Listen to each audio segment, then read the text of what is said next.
Thank you so much for tuning into my show, William Wallace for America. As you guys know, I'm always telling everybody in all the states that listen to my show, you need to watch what every state legislature is doing, because oftentimes what's going on in one state is coming to your state. Maybe it left your state, it's going someplace else. That, my friends, is how we fix our country. That's how we fix our federal government, is working together on state issues. And that when you use that 10th Amendment, we win and we are able to have happier lives in our state. With me today is somebody that's going to talk about things that are going on in this legislative session in Louisiana. And I think you're going to find some things that are really interesting that are not only going on in Louisiana, but you're going to hear what Louisiana's top issues are in this session. You're going to hear some good bills. You're going to hear some bad bills, and you're going to hear what I think is one of the most unique perspectives when it comes to carbon capture. With me today, David Tatman. David, thank you so much for coming on the show today. I really appreciate it. Thank you, William, for having me. It's been a long time coming, but I'm glad we finally got the opportunity to connect. We have had many great conversations, at the Capitol and DC, and I've been wanting to bring a conversation here to my show for a long time. I'm glad we're doing that. Well, David, talk about you now. Can you tell about what your group is that you work with? Let's talk about that for a second. Absolutely, a little background. William, and for your audience, as you know, I have, you may not know all the details, but I've been lobbying the Louisiana Legislature for 36 years now. This is my 36th regular session. It's my 69th session if you include special sessions. And so I am kind of an old hand at the Capitol. I recently had some changes. The Tatman Group was a company that was around for 27 years.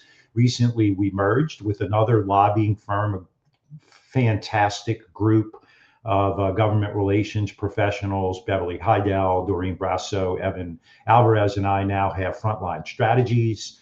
And we are a full service lobbying and consulting company, and we work in all branches of government, all state departments, and we're really excited about what the future holds and about our different roles in that. So we're, there's a lot going on. I mean, look, we're still early in the 2026 legislative session, but I mean, there's a lot going on, big issues, costs, budget, regulation, and we're all over the board. So we're working in almost every committee of jurisdiction, as you know, and not on all subject matter, but in all categories of subject matter. So, as I used to tell all of my friends, I am a mile wide and a foot deep. I know a little bit about everything and a lot about nothing. So I love it. You said something a minute ago, you talked about being a lobbyist, but because I've known you for so long and I know all the good things that you've worked on, and I know, all your good information, I'd rather call you a strategist than a lobbyist. Is that something? Can I say that? Yeah, I mean, frankly, my title with the new company is strategic advisor, and that's what I do. I really kind of come in and kind of take a look and having what is that saying, 10,000 hours, you start getting the muscle memory and all that. I'm way past 10,000 hours, and maybe I'm past 100,000 hours, but and I enjoy that. I mean, I love my state. And I think the point you made is so critically important, and that is if you're not paying attention to what's going on in the Louisiana legislature, you're probably going to get a surprise that you don't like, and somebody's going to tell you, well, they changed that law last year. There's a lot going on, and it's important that everybody pay attention.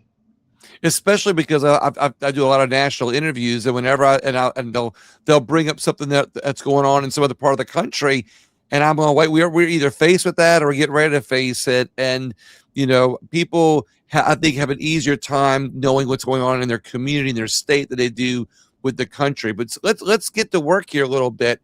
Yes, we got we're going to talk about the good things. We're going to talk about the important things. We're going to talk about some good things, some bad things, and then I'm going to have your unique perspective on carbon capture later. But why don't we do an overview right now, I don't want to call it a drone view because drones are a bad thing these days, but an overview of, I have two drones, so I don't think they're a bad thing. But anyway, oh, we'll do well, that. no, I say that because there's people who don't like drones, and they'll talk about that. But no, look, I get the usefulness out of them. But an overview, a drones view. There you go. If you have two drones, let's give us a drones view drones. of what That's right. you think are the important things that this session is going to be working on, and we'll dissect them a little over the show. You bet, William. Thank you. And so I'm going to kind of do, like you said, a sort of overview, a 30,000-foot overview. As you know, William, we've been talking in the state of Louisiana for a very long time about higher education, about the structure of higher education in Louisiana, and about funding. And I think for the first time in a very long time, you're seeing some real pressures on higher institutions of higher education. So, of course, in Louisiana, we have three systems, right? We don't have one system of higher education. We have three. And, if you know offhand, it's the LSU system, it's the Louisiana system, and then it's the Southern system. And so with all that being said, I think the biggest issues that are causing this to be a focal point in the state of Louisiana is we have many universities, small universities, and I'll admit I'm a graduate of Nicholls State University, a small university in Thibodaux. I mean, it's bigger now, but it's still a small university. And then you have universities all over the place. And in fact, sometimes our systems compete against each other, like in places like New Orleans. And the only two schools that are really doing well right now, the only two public higher education institutions that are doing well right now is LSU and UL at Lafayette. So it's an issue of money. It's an issue of program duplication and coordination. Do you really need an education school at every university in all three systems? And it's and then when you do decide that, how are you going to fund it? Are we structured the right way? Like, so for example, are we all on the same page that when we talk about higher education, that we're educating for need, right? So if we need more people, that are, engineers. My son not just graduated, but he's an engineer, mechanical engineer. Well, with this high demand for that, but you don't necessarily know that.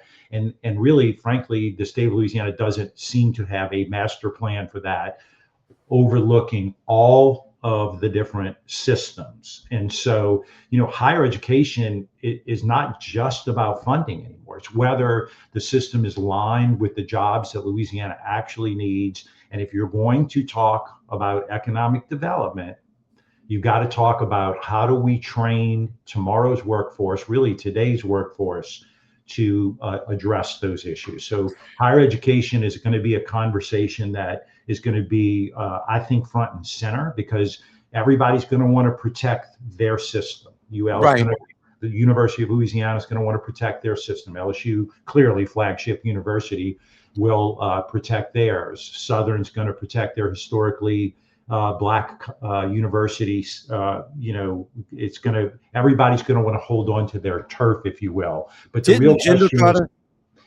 question is, William, can we afford for everybody to hold on to their turf? Didn't Jindal try to tackle that at one point? He did. And he got backlash because, of course, the historically Black university system didn't, wanted their, like, everybody stood their ground, like you're saying. And then it becomes the big universities, the small universities, and then, of course, the Black universities. But our system would run a lot more efficiently under one system. So 2 quick questions for you to address. One, is Louisiana the only state that has multiple systems for their higher education system? Actually, it's going to be 3 questions. 2, I didn't hear anything about the VOTEC schools in there, and there should be something. If we're really talking about jobs and bringing jobs and opportunity to the state, we should have. And I know they don't like calling it VOTEC anymore. It's called they have a different name for it now. Community college, yeah. Community colleges, which teach job training, and then lastly, though, if we can't consolidate them, how do we make them more efficient? I mean, it just seems to me so very inefficient. And isn't Yeah, there a piece of legislation now? Isn't it is does Representative Macon, did he have one to get rid of? Who is it that was going to get rid of the yeah, he has. Well, consolidate boards? would he? Yeah, it would. Yeah, it would. Um, yeah, it's I believe House Bill 391, and it deals with the Board of Regents, right? And so, because in addition to having three boards of higher education, we have a board over the three boards of higher education. Yeah, And exactly. so, I mean, it just kind of is insult to injury. Again, no offense to the people who sit on there. It's just a bad structure. There are other states, not a lot of them, that have multiple systems, but they're for very specific things. Nobody has what we have. I mean, there is little or no coordination in terms of, there's also little or no accountability in that as well, right? So if you're a university and you're not doing well, it's really about whether or not you can get people to register for your school, and so in a little school like Nichols, when I was coming up, they had a lot of training programs for people who were working offshore, working in the oil patch. Things have changed so much. Now you're talking about data centers and AI and technology that really wasn't even around before or then. And so I think duplication of programs is kind of crazy. There are places like New Orleans that have three schools that all offer education degrees. Do you really need that? Right. Couldn't you just, and by the way, let's don't even go there. Let's say, how much more powerful would we be if we were able to get the best instructors and the best professors and combining them all and having them more focused in their offerings? And That's right. so, it makes a lot of sense, but as you know, just because it makes sense doesn't mean the Louisiana legislature is going to pass it. Exactly, because you look at all these different programs. I know, right? What's interesting to me when I speak to the legislators individually, and I say, look, this is reflective of not just Louisiana, but all state legislatures, and even our federal government. It's like when you speak to these guys individually, they know it. It makes sense. You can speak, with them, and they'll say things that make you think they understand it. But when they go in that one room together and they become a collective body, common sense seems to not just leave the building but run out of the building. Yeah. I do want to go backwards for a second. You brought up the Board of Regents. We were talking about how we have these three different governing bodies, and then you brought the Board of Regents. And for our listeners, what does the Board of Regents do? Does it oversee all those universities, or what does it do? Yeah, all of the boards of higher education. Yeah. So it seems like you could probably maybe get rid of all the three different boards, combine them under one, the Board of Regents. Is that what his bill does? I And believe then, yeah. yeah, and then maybe have a different where each one is represented under the Board of Regents, but maybe dissolving the system, so to speak. So many years ago, and I won't know the exact number, but many years ago, the state of Alabama actually did something similar. They didn't have multiple systems, but they basically got tired of universities showing up and saying, I need this new building, or I need this new program, or I need this new piece of equipment, and I need $1 gazillion. And what they did is said, we'll give you money. Hey, you got to have a master plan. What's your master plan? And so their university system came up with a master plan about, when do we need new buildings? When do we want to renovate other buildings? How are we going to build them? How do we make our universities better? How do we make them safer? Common sense things that Right. most people would understand. Go to the University of Auburn and walk through that campus. Go to the University of Alabama and walk through that campus. There are others, but it's amazing. I mean, they are incredibly beautiful. They're incredibly safe. They have call boxes like every 100 feet. You see people, young women out there walking late at night, and it's a safe place to be. But they required those universities now to do this. Now that was 20 years ago, right? And the reality of it is it takes time for all that to happen. But really, if you were asking me, if you made me king, I would suggest that all of higher education get together and create a strategic plan for how are we going to educate people in Louisiana for the next, century, really, but certainly for the next 10 to 20 years. So before I bring, we've talked about education here for a minute. Before I help you and let you talk about the next item up for the most important things that are going on in Louisiana right now, I do want to make mention of two of my sponsors, the Great Southern Gun and Knife Show. They have shows all over the South. Check them out at greatsoutherngunandknifeshow.com. But also check out Door Furniture. You find their stores in not only St. Tammany, but in the New Orleans area. So, David, let's talk about that was one item that we have to tackle here in the session. I think you said you had 6 Yeah. originally. What are some of these other ones that we got to tackle? So, I figured anybody can pick up the Advocate and read about things that they're covering. So I thought what I might do is cover some of the things that people may not be talking about, but that will have a direct impact on your listeners. And there is a bill out there. It is Senate Bill 404 by Senator Patrick McMath from the North Shore, St. Tammany Parish. And the bill itself focuses on regulating vision plans and benefit managers for vision plans.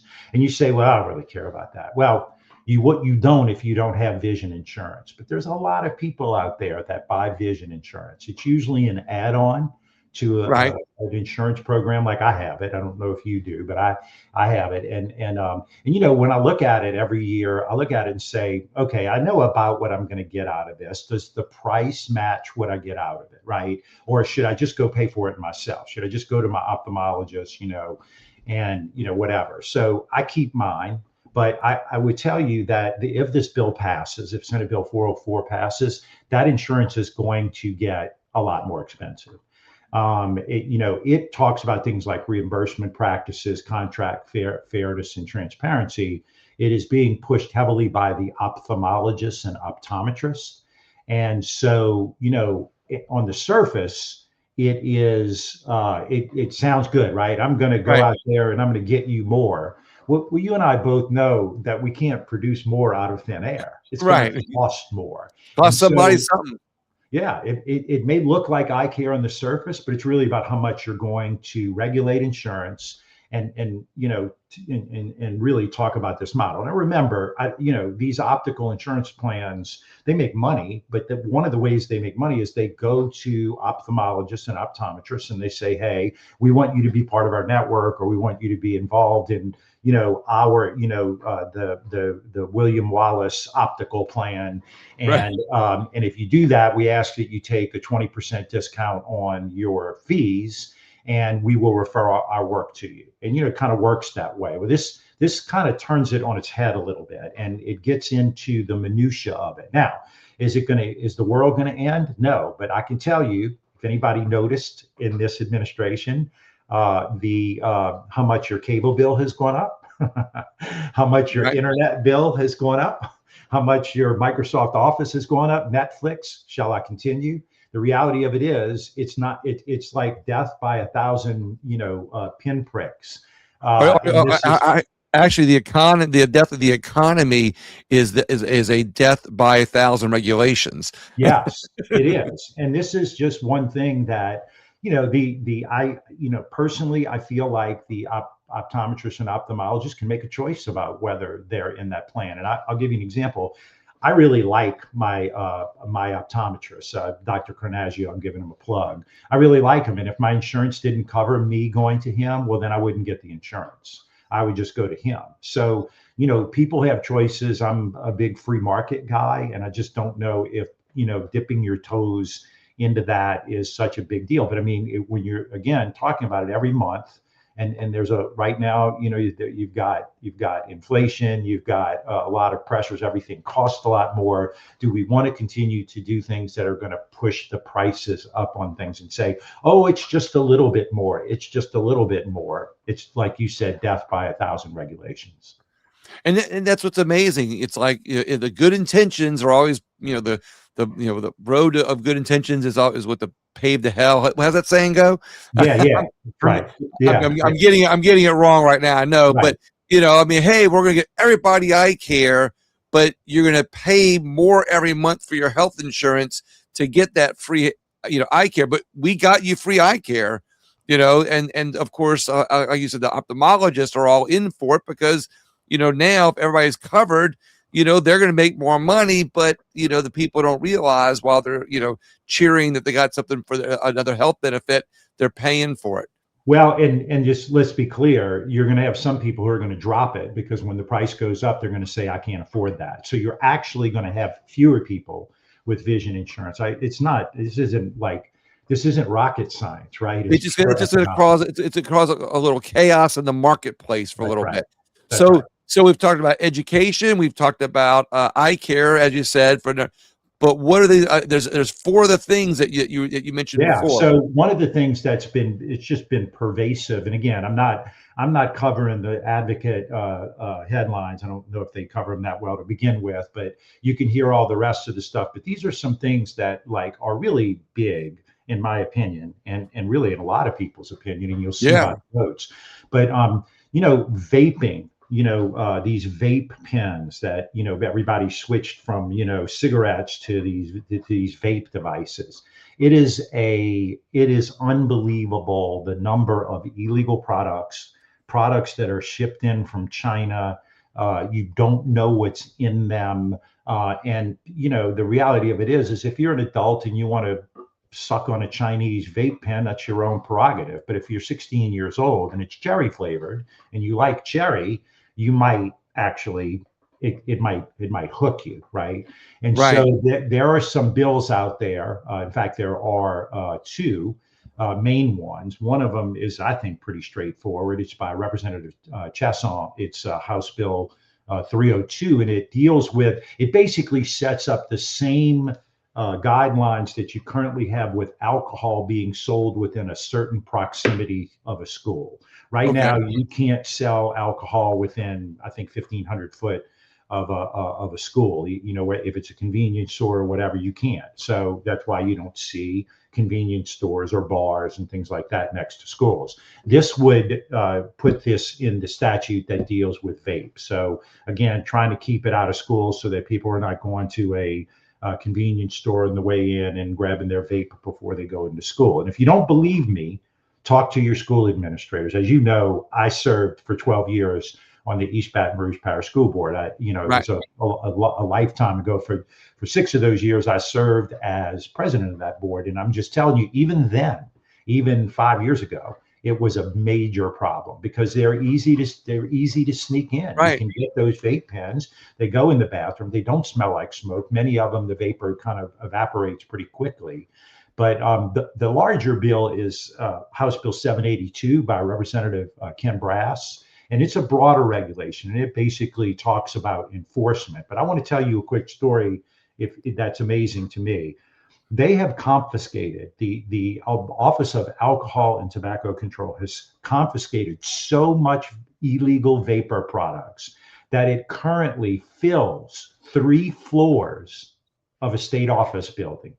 In addition to that, last year, when they were trying to destroy the products in the state police's kiln or whatever you call that thing that you destroy those products in, they have batteries in them, and they exploded and they blew up the incinerator. And so if you notice in the budget, there's an incinerator in there. They're getting a bigger and better one. But the point is that it's just this. It is insidious in terms of how they market to kids. They've got little cherries on them and strawberries, and they're multicolored and all this. But the Brass bill goes in and actually directs some money at the Office of Alcohol and Tobacco Control and Commissioner Brown, and allows them more flexibility to work with local law enforcement to go in. Let me tell you, the vast majority of this is being sold at convenience stores, not vape shops. People don't realize that. It's not just a vape shop. Vape shops sell it, but it's really the convenience stores, and that we have what's called a registry. And I'm going to make a bet with you. You go to a convenience store and you just take a picture of it and you look it up. half those products aren't on the registry. So it's something needs to be done because somebody's going to get hurt, and I think everybody knows that. But more importantly, we want to try to protect our kids from this, because the other part of it is it's also addictive. I mean, kids, Right. you smoke a cigarette, you can only smoke so many cigarettes before you die of oxygen deprivation. Right. The reality of it is you can hit that vape 10,000 times. And and so it's injecting that nicotine into your system. You get that quick high.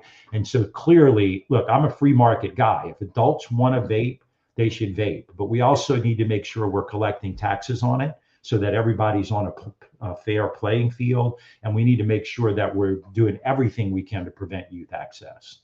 A couple things come to my mind as you talked about this. One, these Chinese products that we ingest into our body. Again, I'm a free market guy, so we can't really stop people from wanting to buy them. But I still scratch my head whenever I hear about this, because why would in the world would people want a product that, I mean, China could be poisoning us, they could be putting stuff in there, but let's say they're not. Just the chemicals that are in there alone are horrible. But the other thing I want to point out is, and I'm not going to bring up legalization of marijuana or anything, but I'm going to bring it for just a second. Everybody talks about being against it. I get tired. I got tired of walking the street and smelling cigarette smoke. I know it's people's rights to smoke in public, whatever. I'm glad I got banned from most restaurants and stuff like that. But it's bad enough now when I go down the city street, I get a big face full of of marijuana, and I just don't like the smell of it. And I just want fresh air. I don't want.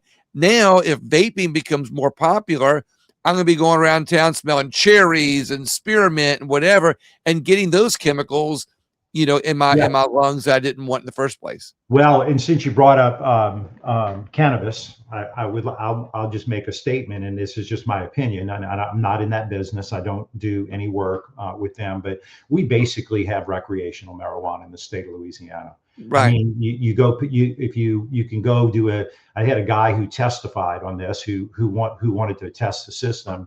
He went online, got a $45, I think it was $45 card, which is actually not a card, but they basically put you in a system, and you can go in, and let's say you go in and you say, I'm not sleeping at night. Well, you can buy anything you want. You don't have to buy the ones that help you sleep. You can right. make the trip out. So for all intents and purposes, we have legalized recreational marijuana now. You just have to pay. There's an entry point in terms of how you get into it. But I agree with you. And look, the reality of it is you give people a set of rules, and they're going to work their way around it. And that's just one of the things with vapor, because we have this new thing called vapor analogs. And in the vapor world, the analogs do not have official nicotine.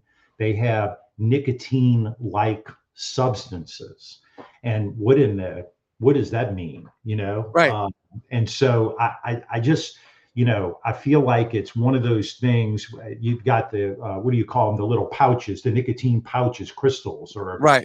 There's some name. And I mean, look, you go into, so you and I are not far apart in age. When you and I were a kid, all the things behind the counter were cigarettes, right?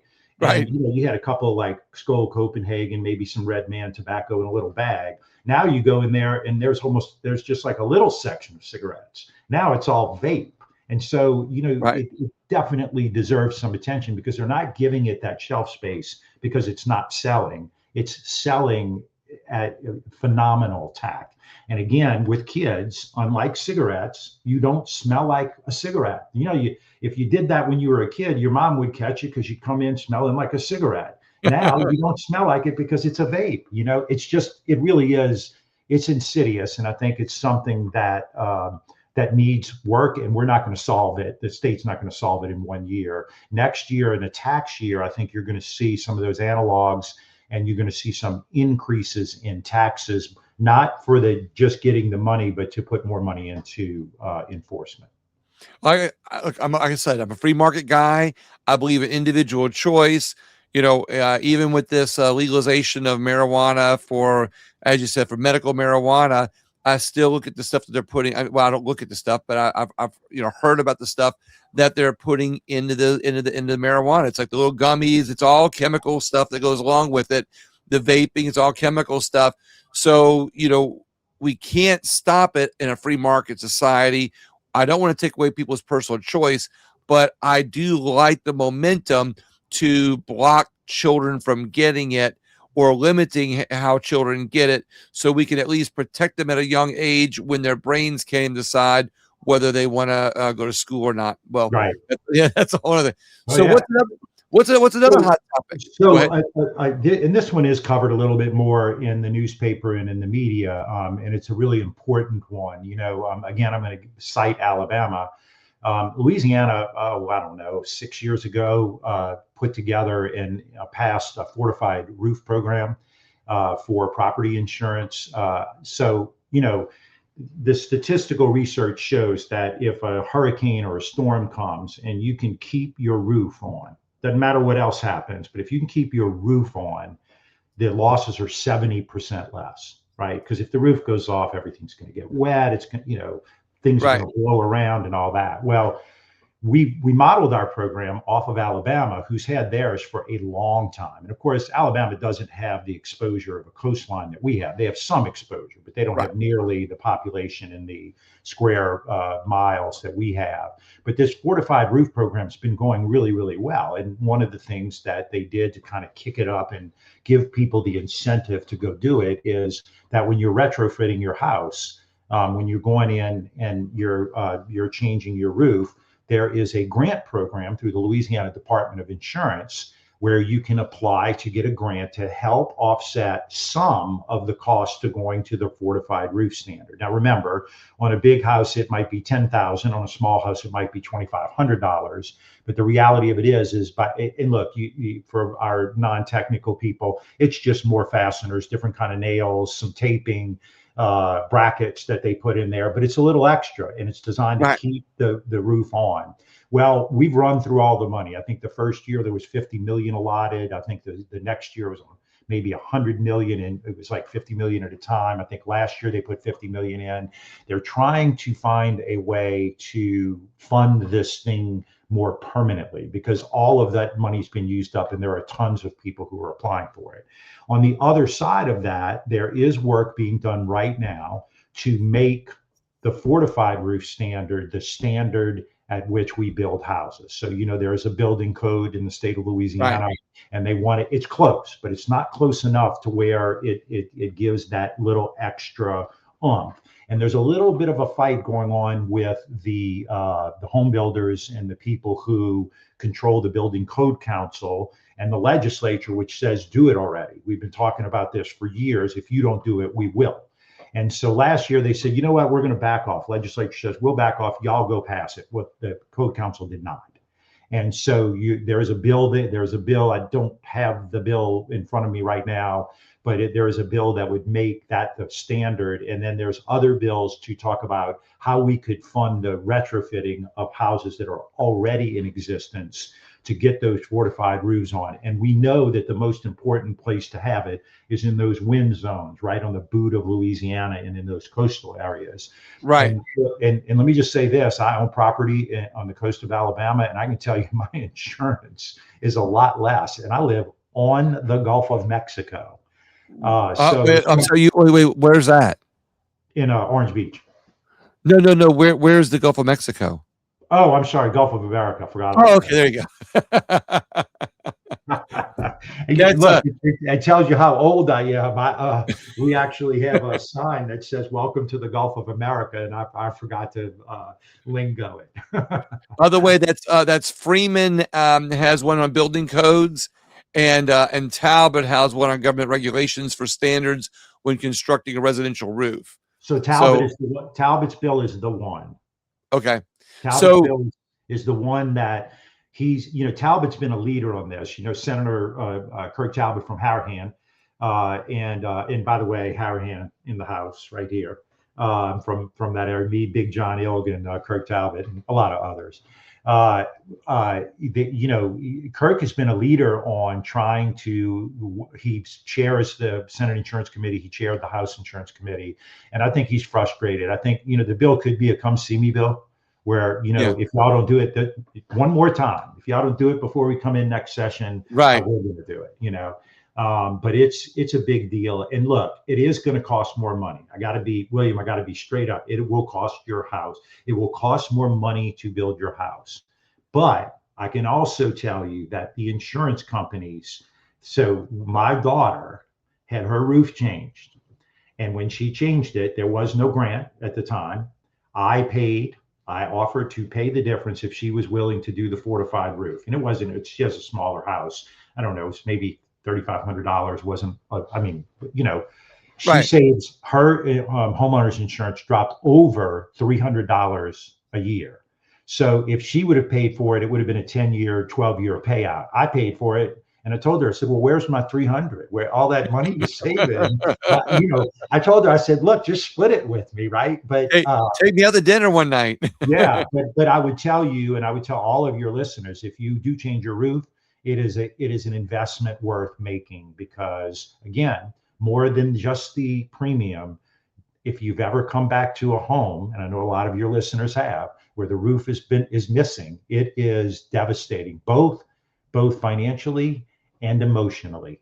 And Right. so it's worth it to pay a little extra when you build a new house or buy a spec house to have that on there. So, and to your point, I remember Ida, and I remember Ida came up. The Grand Isle took the brunt of that, and I remember going down there a week, not even a week after Ida went through, and I remember going down there and seeing houses missing, houses ravaged, and then every so often you'd see some house that looked like it was just built yesterday. And I'm like, how does that house not have a shingle missing? Didn't have a window missing, and it looks like nothing happened to it.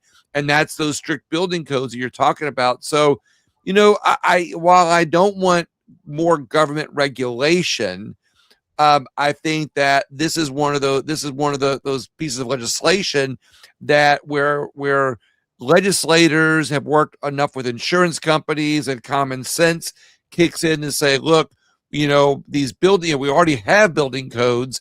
Why don't we structure something that's actually going to help in the long term? Because as you know, or as you're alluding to, not only do your rates drop, but and thanks to the legislator in Slidell, last year wanted to make a registry for fortified roofs. And so if you have a registry on houses that are built with these stricter building codes, now insurance companies can say, hey, this area, 90% of the homes have been built with this. Now we see rates drop even more. So to your point. And frankly, William, when you sell your house, it's more valuable because you can list on it as one of the things about your house that's great is that you have a fortified roof. I mean, if you're marketing against somebody next door to you, you're going to go, I'm taking the fortified roof house because it's a better and more soundly built house. Look, I'm with you. I don't want to make people put a fortified roof on. I don't. I want them to have the opportunity to do it. But at some point, when we're building new houses, that pressure point.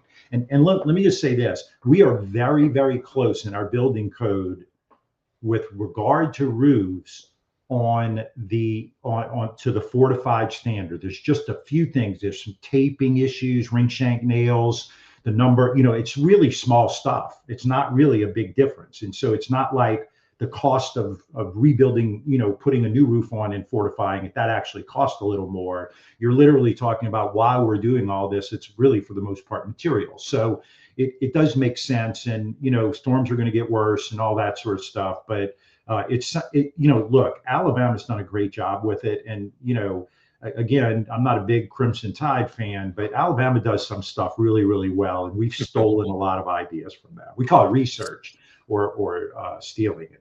Or strategize. So so I know we got one or two more things before we talk about bad bills, good bills. What are those one of those other two hot topic issues you think? And what's interesting is, some of these hot topic things that you've talked about aren't what you're hearing about. What is the where the appetite is, but I do agree with you that these are hot topics. So what's the next hot topic for this session? So, there's a lot of, this is going to actually branch out into, probably into the next sessions. And there's some chatter inside the rail, as we like to call it, that there could be a special session in the fall of this year to come in and deal with more tax issues. So as you know, William, we're in a regular session of general jurisdiction. No tax issues can be discussed or passed or anything on taxes, but they can lay the groundwork for some of the things that we're dealing with on taxes. So, what was it? It's hard to say, but 2 years ago we had the fall session. We dropped everybody's income tax. Didn't eliminate it, but I think it's 3.5 now or something, right, the top rate or what have you. We also implemented the highest sales tax in the nation. We were, it's one of those situations where we were 48th and now we're 50th again. But and that's where we were talking about all this stuff about your cable bill and all that. So the state actually in that session, there was a windfall of money, $2 billion. It was $2 billion tax increase.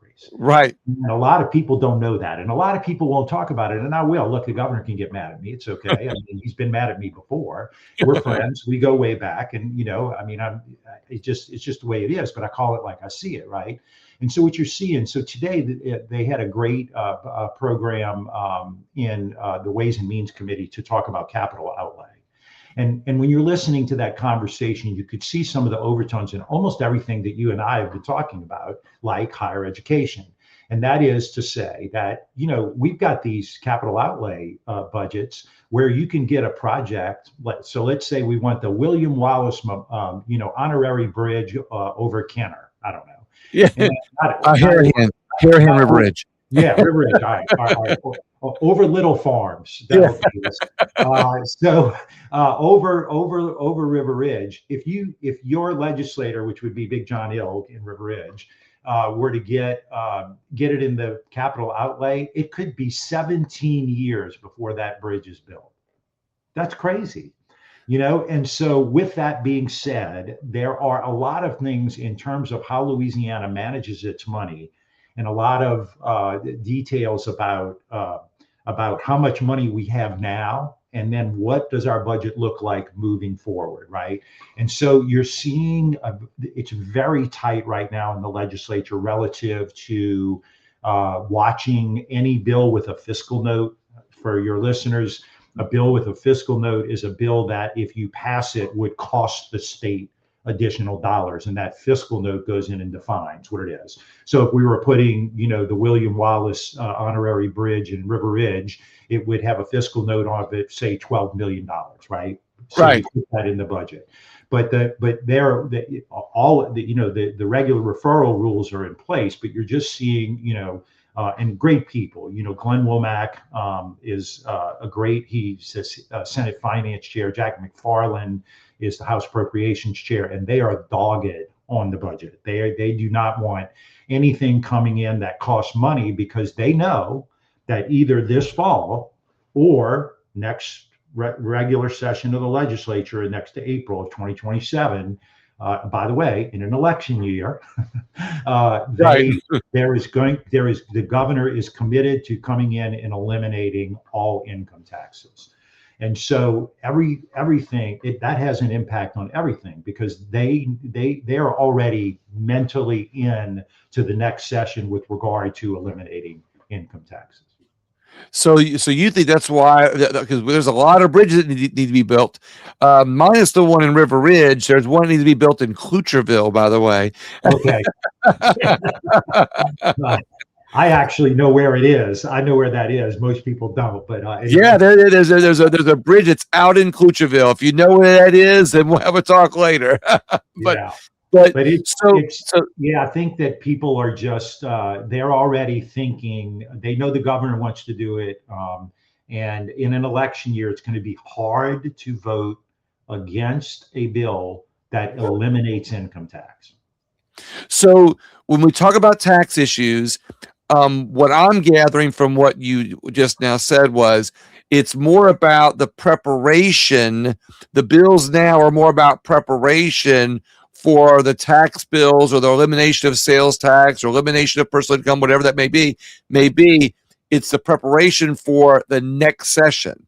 Right. So they're just And right now the tax issues are just laying the groundwork right now.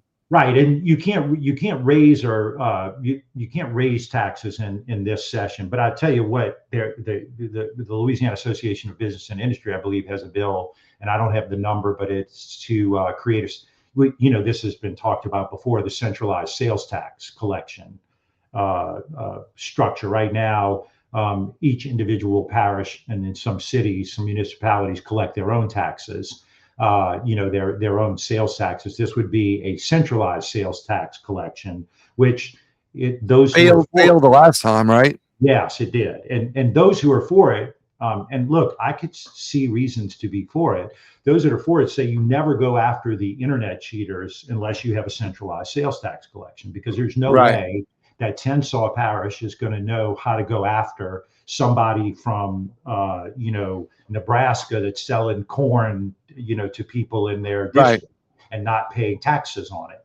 And of course, the rule. If people don't collect the taxes as a taxpayer, you're supposed to actually include that on your tax return.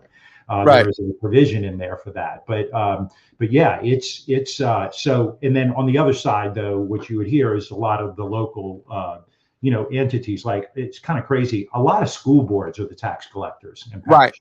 I'm sure you know that. In some situations, and that's one of the reasons why that failed. Not because the people didn't vote for it, but because there's a lot of people out there. School boards, you got sheriffs, and you've got some of the parishes do their own tax or collection.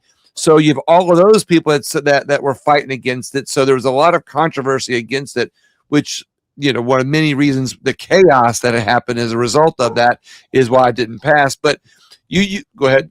No, I was going to say, think about it right now. Let's say we sell William Wallace T-shirts across the state of Louisiana, William Wallace for governor T-shirts or something.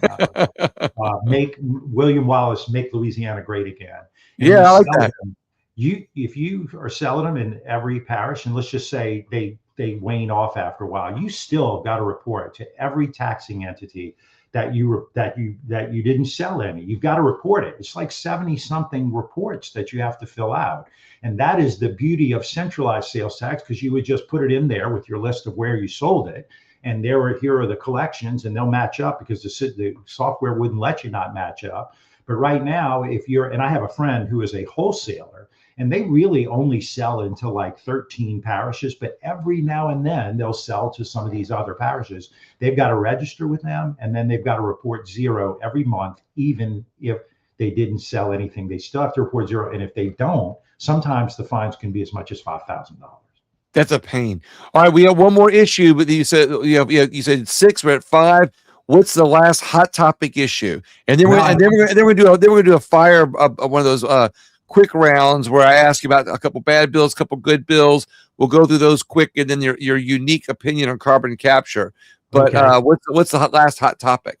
Well, carbon capture was one of the ones I had as my 6, but there is also. Let's do that right now then. Yeah. So carbon capture is, as people say, you're reading about it in the legislature, and you're reading about it. The Advocate is definitely covering it. I don't know if in my career of 36 years I have ever seen so many people switch teams on this. All the people who were originally for carbon capture are now against it, and all the ones who were against it are now for it. It is the most bizarre thing. And here's the issue. What is it? It's actually called officially carbon sequestration. We call it carbon capture because a lot of people can't say or spell sequestration, going back to that higher education thing.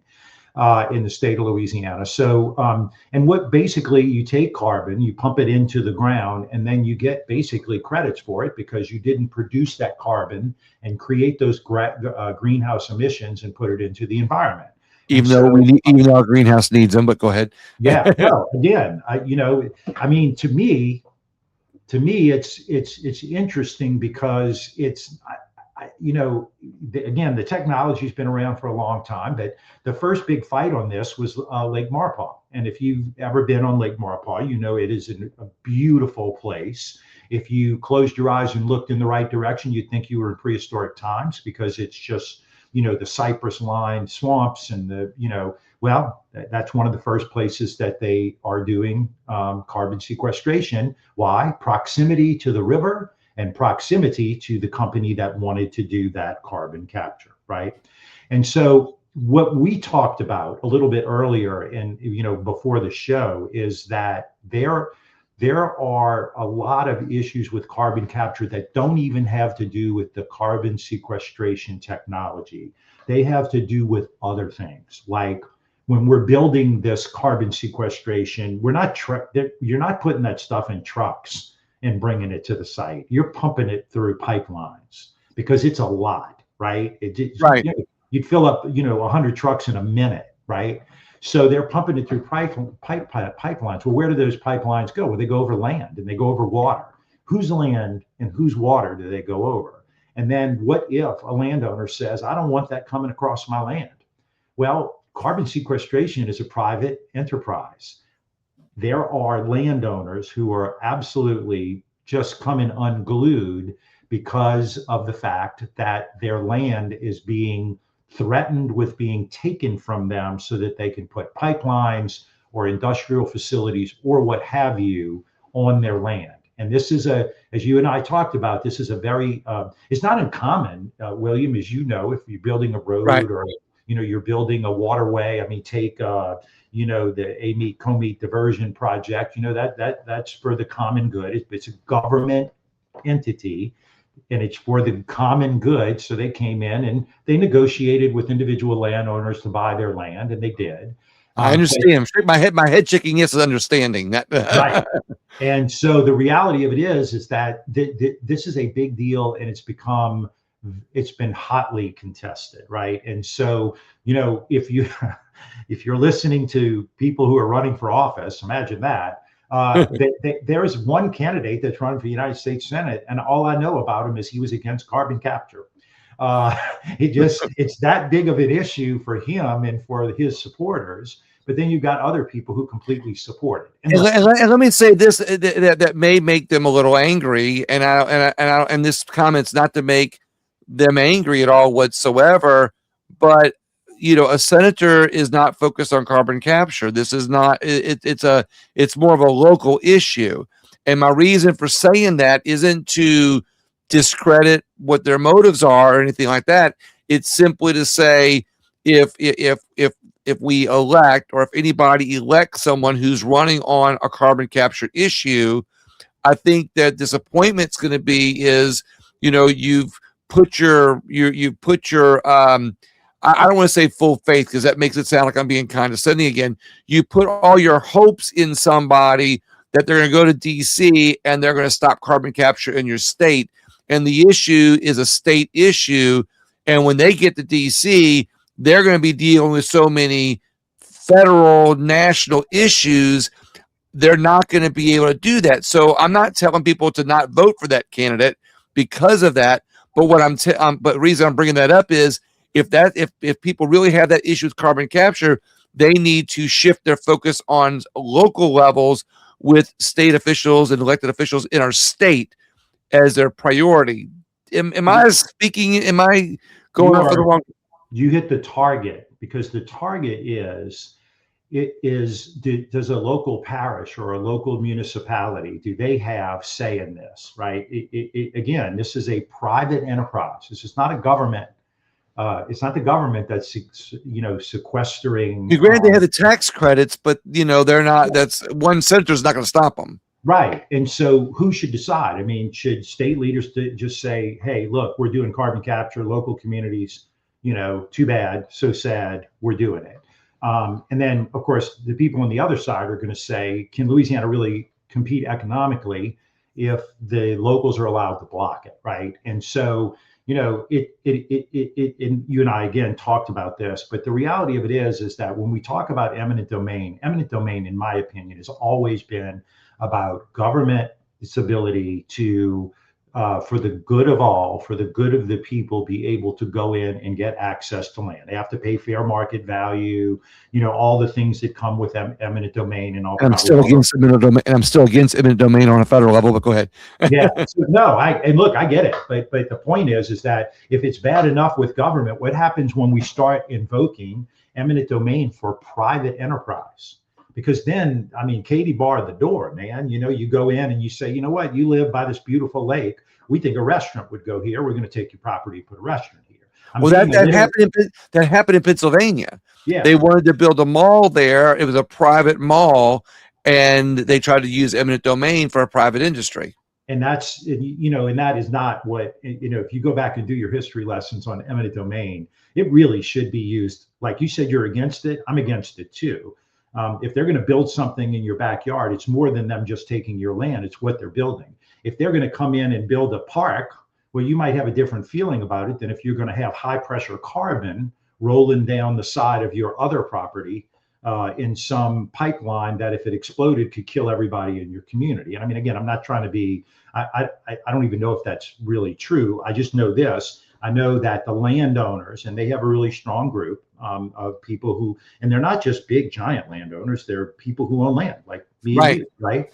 And so, but I've got a little place in rural Louisiana that I kind of go to sometimes to refresh and all that. I don't want them taking that land. I put a lot of time and energy, and I can tell you it's worth more to me than they would ever give me. So I'm not a big eminent domain, but if they're going to put an interstate and it's going to do something great, as long as they let me keep enough land on the side so I can set up my vape shop. I'm just kidding. Your weed shop. I'm kidding, of course. I just thought I'd try to tie that back around, but yeah, I mean, so for carbon sequestration, I'll have a T-shirt stand there, by the way. But go ahead. Yeah, look, I do think it's something that it's going to happen. And I do think it has the potential of being a good thing from an economic development standpoint. It could help create some jobs. It could help create some investment. But we have to be really careful with things like this and not just throw the baby out with the bathwater, as we used to say in Harahan. I like your approach. We're probably going to see carbon capture in the state because of what's going on. Even though, I'm against it. I've been against it. I understand, like you do, that it's part of industry, and if you use it for fracking or whatever. However, I am completely against the eminent domain aspect of it. I'm right there with you. I would like to see something happen where the people can have more say, on it. And I think that's where we can leave that, because I think we all agree on that. From there, let's do a light. So we got rid of our carbon capture, which I was going to save till last, but I'm glad we brought it up because it was number 6 of your items. Let's do a lightning round. Right. We're already at 57 minutes, and I'm gonna wrap it up here for this. Let's summarize 3 bad bills, or a couple bad bills and a couple good bills that people should watch out for. Yeah, I know there's a couple of bills out there that deal with. I mean, this might not be a bad bill for you, but there's some minimum wage bills to force minimum wage. I don't think personally minimum wage is a good idea. I think I think everybody should pay a good wage, but it should be based on what people's jobs are. I agree with you. And you can, if there are probably people right now that are making minimum wage that deserve twice as much. There's probably people who are making minimum wage who don't deserve half of that. And it's really about work ethic and those things. And they're going to call it a living wage, and I get that. But I mean, tell me a job right now that doesn't pay minimum wage. So I don't know anybody that doesn't pay minimum wage, but I can tell you that one of the big things is servers. So for example, sometimes if you're a bartender or a server and you're getting tips to supplement your income, you can pay below minimum wage. Well, that works. I mean, if you as an employee agree to the compensation package, that ought to be the compensation package. Right. I did a show a long time ago on why it's bad to increase the minimum wage. It's not that I don't want people to make more money, but I think once you start having government tell businesses, they have to pay X dollars, you're going from a minimum, to quadruple, whatever, 5 times, 6 times minimum. You more government telling people messes up the free markets, and then the next step is, well, everybody deserves a what's that thing? Everybody gets a check from the government. There was something out, another thought out there where they said everybody should just get an automatic check from the government. Right. So we won't go in that. We won't go in that. I agree. I'm right there with. I'm right there with you. What's something else that you think that's a bad bill or Well, should be? we talked about the Bayham bill on cellular use in what is it, crosswalks? Is that Crosswalks? crosswalks? Yeah. So the question is the cellular use from the person walking in the crosswalk who's on the phone not paying attention to the car that's coming, or is it the car that's coming? To the car?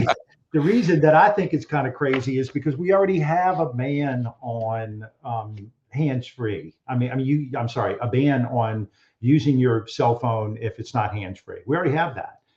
It already passed, and so it may not be I think it's in effect. It is in effect. That pertains to a car, right? That pertains to a car, but it just, I don't know. Sometimes, so what are there? 1,300 bills, I think, that are filed so far. Do we really need 1,300 changes to the law? I don't know. Maybe we do, maybe we don't. Look, Mike Bayham, I'm sorry if you listen to this, you can call me. He's a fraternity brother and a very dear friend of mine. But that bill probably didn't need to get filed, So what are you going to say, And then one more bill that is of some concern, and is Representative Brian Glorioso out of Slidell has a bill that deals with contractor contact, and it would restrict, which probably it's got to be a constitution. This has got to have some constitutional ramifications. Right. First Amendment right. Bill that basically would restrict contractors from knocking on people's doors and saying, "Hey, I'm in your neighborhood.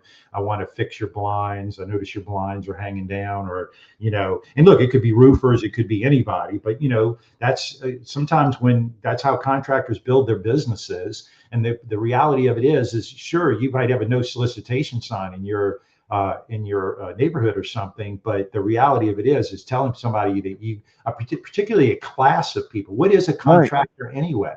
I'm a contractor. Exactly. It does not exempt politicians. So a politician can knock on your door and put a brochure, but a contractor trying to get work and contribute to the economy, contribute to the marketplace, and pay taxes, he can't knock on your door. Well, let me ask you this: you'd be okay if I go out and reach out to Brian and see if he'll put politicians in that? That would be a good one. Look, I'll tell you one reason why I guess I would raise an eyebrow or two eyebrows with me. I started my construction business over 40 years ago by knocking on doors. Yeah. And I knocked on doors, and I'm gonna tell you, 40 years later, I have people that have used me that are a chain of succession from people that I knocked on doors 40 years ago. Look, and so it built the business. William, I've got people knock on my door, say they want to power wash my house. They're contractors. I've got people who knock on my door, say they want to cut my grass. They're contractors. Right. And that'd be illegal. Yeah. So what is the deal with that? So I'm not sure that bill is going to go anywhere. And if it does, I think it ends up in court. But I don't know if the bill truly goes anywhere. Let's talk about a couple of good bills on a walk. Well, let's walk this episode out on some good bills. Well, I think the better bills deal with some of the things that we're doing around insurance. I think that there's some bills that there are a few bills out there. I think Kurt Talbot has a couple of them that talk about trying to lower the cost of property and casualty insurance. Right now, and look, when I talk property and casualty, what we're doing is we're talking homeowners, we're talking auto insurance, we're talking workers' comp. But they're clearly right now high premiums are all over Louisiana. And look, some premiums are so bad in South Louisiana, people are going uninsured, but they're bad everywhere. There are 70 bills dealing with insurance. And some of them go one way, or some of them go the other way. Some of them limit credit scores and zip codes and ratings. But if I'm an insurance company, I want to be able to use every piece of data that I can to be able to underwrite that claim, to make sure that I don't go upside down because I didn't do it right. And so there's a lot of litigation centered type deals and that are going on. And so I think those are really the big things, the legal climate to try to stabilize insurance markets. We're already seeing some relief on homeowners. We have some markets have opened up. We've seen with the increases have been pretty not happening. Some people are getting them. So I know your listener is going to go, I got an increase. Well, that may be, right? But most people, it seems like it's leveled off, but some people are actually beginning to see prices come down a little bit. The auto insurance reforms that were done a couple of years ago are a little delayed because they were done after the fact, after the property was done, and it takes a while. I mean, if you get in an accident today, your insurance company doesn't know how much it's going to cost them for 2 years because we have 2-year prescriptive period. So those are kind of some of the things that, I think are going to be big. Artificial intelligence is a big deal, and it is in every single profession and in every single space. It doesn't matter whether you're in transportation. It doesn't matter whether you're in insurance. It doesn't matter. You want to know where it's really hitting is healthcare. There are, restrictions. Do you want a healthcare provider to basically record the conversation they have with you and let ChatGPT make your diagnosis and give you your treatment schedule? And the answer is no. Most good practitioners wouldn't do that. My physical therapist wouldn't do that. But right now, there are restrictions such that if the physical therapist wanted to transpose, and I'm not using them as an example, transpose those notes in AI, you really need to have guardrails around that. Because what happens if that AI, what do they call it, hallucinates and puts the wrong thing on there? And so in every aspect of it, I cannot think of retirement programs, investment, every AI is in everything, and how it's used is going to be a big deal. And look, frankly, it goes to state government, how governments use AI, right? And so that is something that I didn't talk a lot about. There are a lot of bills out there, but it's so nebulous because there are AI bills in healthcare, there are AI bills in transportation, there are AI bills in law enforcement. And so you just have to really kind of take a look at them as they are. And then I'll just give you one last little one, if you would, is clearly there's a fight going on with Governor Landry and some of the judges and DAs around the state, specifically in the New Orleans area. I'm not going to name any names, but we know who they are. And, the governor wants to expand his power to be able to remove judges and to be able to circumvent DAs and send the attorney general in. I don't have a problem with that because I think Liz Murrow is a great attorney general. As far as I'm concerned, she can prosecute every criminal case because she is a rock star. But what happens if we get an attorney general who's not like that, right? What if something happens like, where we get somebody who's like the DA in Orleans Parish right now, who'll have cases hand delivered to him that were all, with a bow tie on them, and he won't do anything with them. So we really have to be careful. And that is one of the reasons that I personally believe in the separation of powers in the 3 branches of government. But we need judicial reform, and it's particularly bad in certain areas of the state, and not to just pick up in New Orleans, but on the opposite side of the state, up in the Caddo area, we've got some issues that are not dissimilar there. There are a lot of issues. So you're going to see some bills that'll deal with that, and it'll be interested to see where the judges and the DAs come out. But it'll probably be a pretty big fight. Wow, that's to end on that topic is going to be a segue into another show, because I've heard from several attorneys that our judicial system has a lot of problems. right now. And I've heard from a couple attorneys that, oh no, our judicial system is just fine. There's always going to be, always be errors, always be problems. And I won't say who said what, Right. but I hear from a lot of people that our judicial system is it's rough around the edges. It needs some grease, That's right. and not in Well, by the the way, form of green cash. But well, look, it's not just, let's be frank, it's not just in the criminal cases in Orleans and Caddo Parish. You got the family court issues that I think you've been seeing bills in Baton Rouge.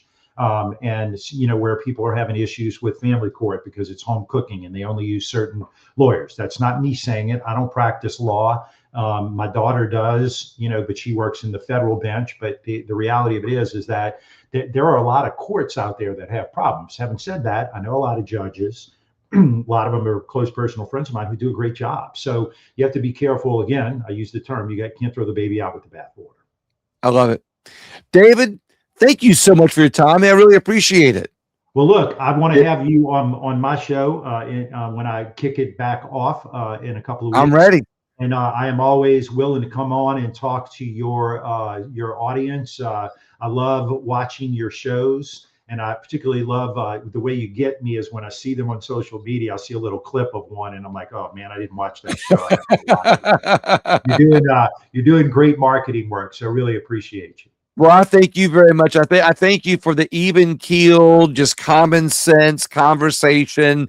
That you looked at things on all sides, and you didn't do it in a biased way. And I not only I appreciate that, but I'm going to ask my listeners to please share this interview with other people in Louisiana that they want to be informed, or others in other states that want to be informed on some of these same issues that may be coming to or leaving one of their states. But I may even clip up a couple of these some of these little parts of this interview. You never know, might do different marketing on it. And again, please share the show. And if you're listening on the podcast, you'll find the videos on YouTube and Rumble. I'm on X at Wallace for America. Check me on Instagram, all the socials, Truth, and LinkedIn. Thank you so much, and have a great night.